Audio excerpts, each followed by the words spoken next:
Dia tak berjaya lepaskan pasal dia dah pening.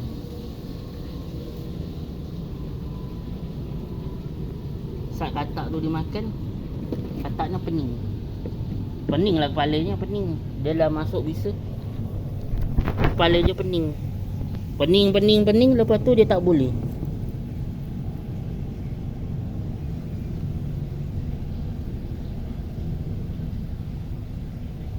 Lepas tu dia pusing kepalanya, dia pusing. Dia, kepala dia pening, tu mati.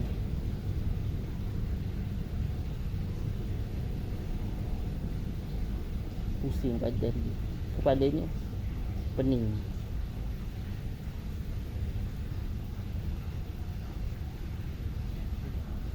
Kepala ni pening je.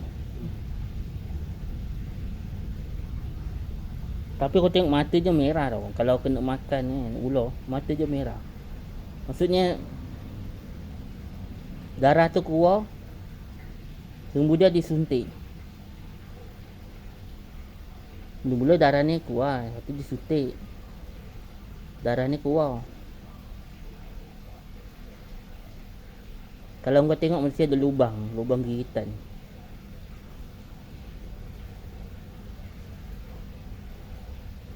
Maksudnya kau kena ambil jarum, keluarkan darah ni. Darah berbisa pula. Injek, tarik, buang.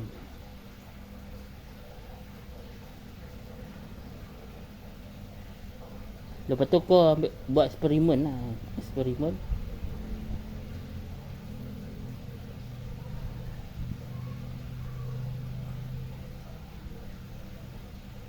Darah tu ni tarik ke atas. Lepas tu dikeluarkan, letak kat ni. Racun dia hilang lah. Racun. Dia tadi kena pandang tadi dengan budak.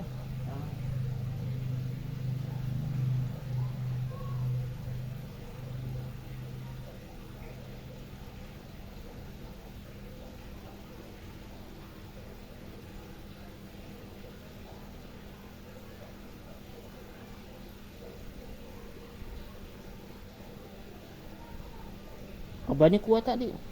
Abang tunjuk macam ni tak tadi? Tunjuk macam ni tak? Tunjuk tak? Tengok tangan ni. Tunjuk sini tak? Tunjuk. Dia dah siap belum? Cakap dia siap belum? Belum. Dia dah tunjuk belum tangan ni ke sini? Dah tunjuk? Tunjuk. Dia pergi makan.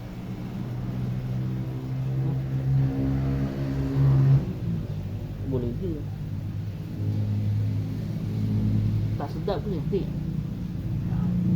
Kalau tak sedap dia makan lah. Kalau aku makan yang kat ujung sikit tu, yang kat ujung sedap. Satu sikit.